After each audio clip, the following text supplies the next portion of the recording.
Hello and welcome back to As It Is. I'm Gigi, and today I want to talk about something I think almost every single one of us has. Have you ever gotten a text from someone you swore you were completely over and your body reacts before your brain even catches up? That one person, you know exactly what I'm talking about, right? If you didn't got married at the age of 16, you've got at least one too. Not the love of your life, not your ex who broke your heart into a million pieces. Nah, just that one. The one who gave you hope. The one who lives somewhere between a memory and a straight up fantasy. Because I've been thinking a lot lately about the difference between the two. A memory is about who you were, and a fantasy is about who you hope you'll become and what you hope thing could finally be. Usually, when someone from the past texts you, they are not reaching out to the version you are now. They are reaching out to the old you, the one who let get away with all their bullshit last time. I had one of those, at least one of those. Okay, to be honest, I have more than one of those. We were never serious. Actually, we were the total opposite of serious. It was easy, fun, stupid good chemistry that didn't even need any effort. On paper, he was everything: intelligent, ridiculously hot. The conversation flowed like crazy. It was comfortable, he was respectful. When we were together, he was there. He was present, kind, attentive, and most importantly, I felt chosen. But then we'd go on our separate ways, and boom, the silence would hit. The anxiety, the overthinking, the whole circus. I'm the kind of girl who needs continuity. The how was your day and the good mornings, the little signs that says, "Hey, I'm still thinking about you." I don't just want the fun moments. I want the connection to keep going after the door closes. And he wasn't about that.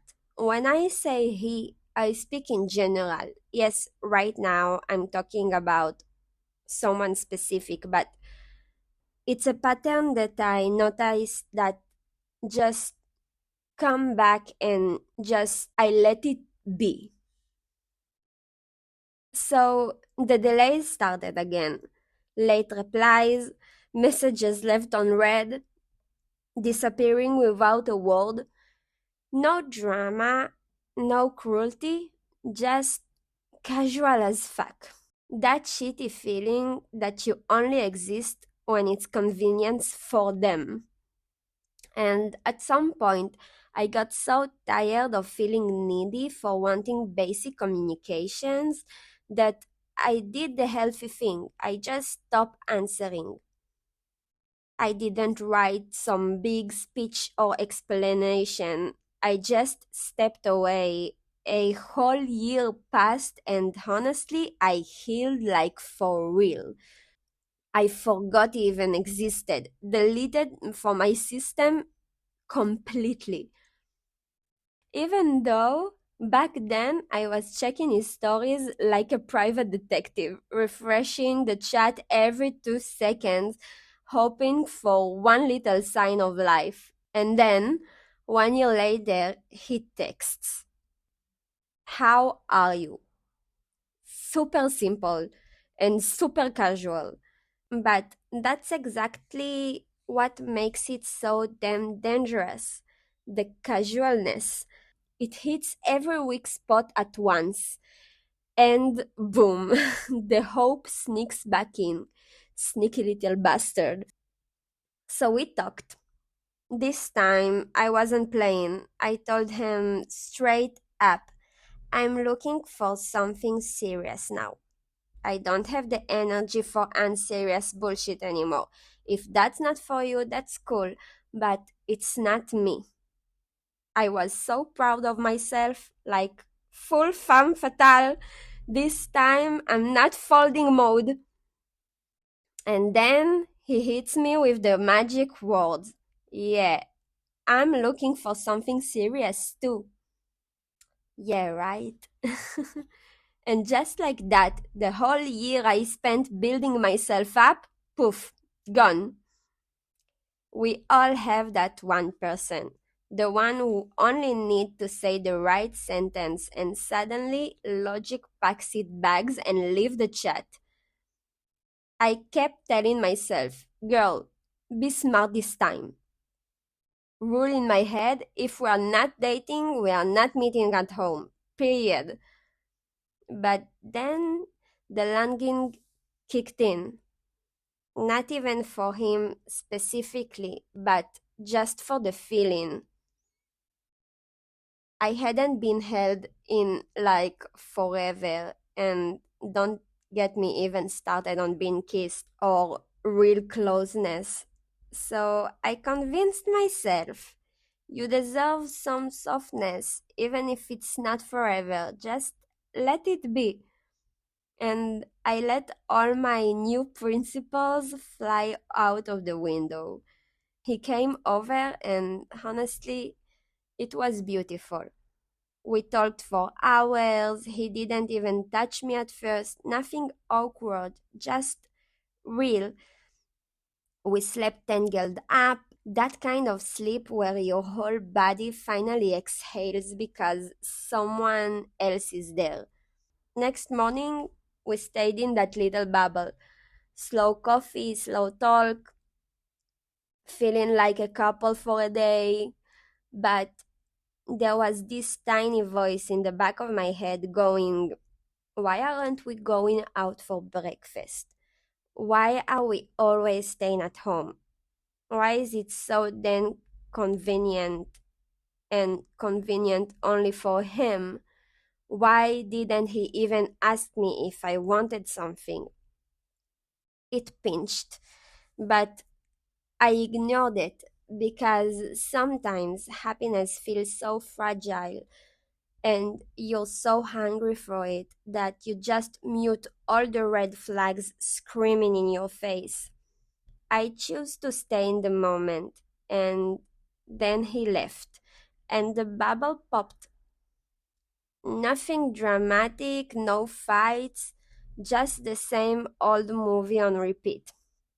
The delays came back, the waiting game, the phone checking every 2 minutes, and that the part that hurt like hell. Not because he's a villain, he's not. He didn't really lie. Okay, he totally lied, but mostly he just didn't change. The serious version of him was just the old him with better marketing. Deep down, I knew how this movie ends. I've seen it, but I still pressed play because sometimes we don't fall for the person, we fall for the possibility that this time they'll finally love us right. It feels like emotional redemption, like rewriting the ending. But love isn't supposed to feel like winning, it's supposed to feel like peace. I didn't actually needed him. I needed closeness, warmth, desire, presence. I just mixed up the package with the person. He wasn't the mistake. Ignoring myself was the mistake. I'm not really angry at him.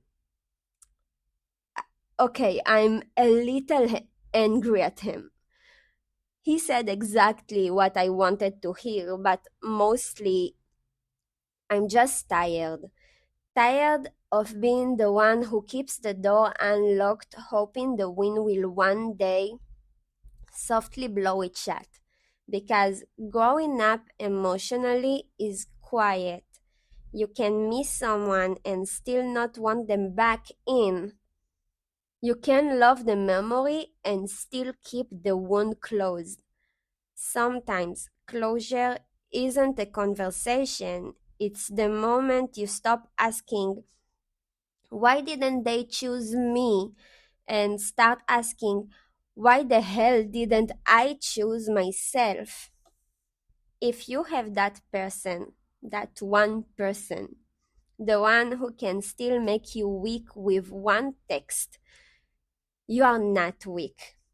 You are human. Wanting someone doesn't mean they get to live in your future. Sometimes self love isn't loud.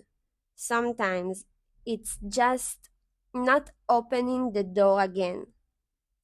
I can't promise it won't happen to me again, and I can't promise it won't be replaced by someone else.